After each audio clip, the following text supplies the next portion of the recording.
সরকারি চাকরিতে কোটা সংস্কার নিয়ে ফেসবুকে পোস্ট দেওয়ার পর দেশের শীর্ষস্থানীয় অনলাইন শিক্ষামূলক প্রতিষ্ঠান 10 মিনিট স্কুলের জন্য বিনিয়োগ প্রস্তাব বাতিল করেছে স্টার্টআপ বাংলাদেশ লিমিটেড। বিনিয়োগ বাতিলের কারণ জানায়নি সরকারি প্রতিষ্ঠানটি। আজ 16 জুলাই স্টার্টআপ বাংলাদেশের ভেরিফাইড ফেসবুক পেজে সংক্রান্ত ঘোষণা দেওয়া হয়। তথ্য ও যোগাযোগ প্রযুক্তি বিভাগের আওতাধীন সরকারি এই কোম্পানি ফেসবুক পেজে লিখেছে 10 মিনিট স্কুলের জন্য 5 কোটি টাকার বিনিয়োগ প্রস্তাব স্টার্টআপ বাংলাদেশের পক্ষ থেকে বাতিল করা হলো।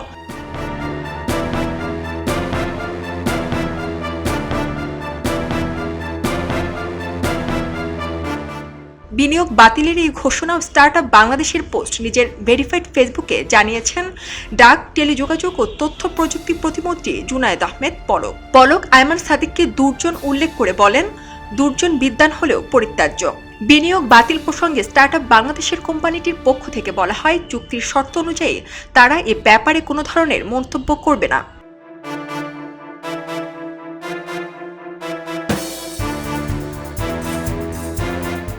টেন মিনিট স্কুলের সহ প্রতিষ্ঠাতা ও সিইও আয়মান সাদিক তিনি 2 দিন আগে সরকারি চাকরিতে কোটা সংস্কারের পক্ষ নিয়ে নিজের ফেসবুকে পোস্ট দিয়েছিলেন। লিখেছিলেন, কোটা সংস্কার চাই, মেধা হোক সবচেয়ে বড় কোটা। এর আগে 15 জুলাই ঢাকা বিশ্ববিদ্যালয়ে আন্দোলনকারী শিক্ষার্থীদের ওপর ছাত্রলীগের হামলার প্রতিবাদ জানান আয়মান সাদিক। তিনি তার ফেসবুকে লিখেন, রক্তাক্ত ঢাকা বিশ্ববিদ্যালয়, আমার ক্যাম্পাসে রক্ত কেন, প্রতিবাদ জানাই।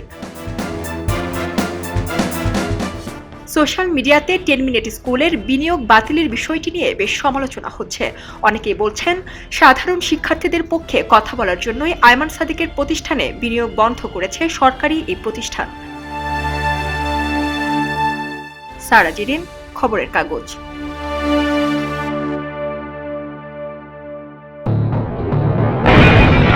সবাই যখন জোয়ারে গা ভাসায়, কেউ কেউ শির দাঁড়া সোজা করে ঘুরে দাঁড়ায়।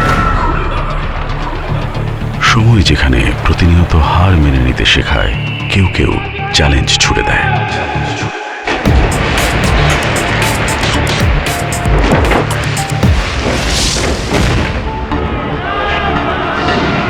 পক্ষপাতের ভিড়ে আজ থেকে কোনো পক্ষ নয়, খবর হবে নিরপেক্ষ।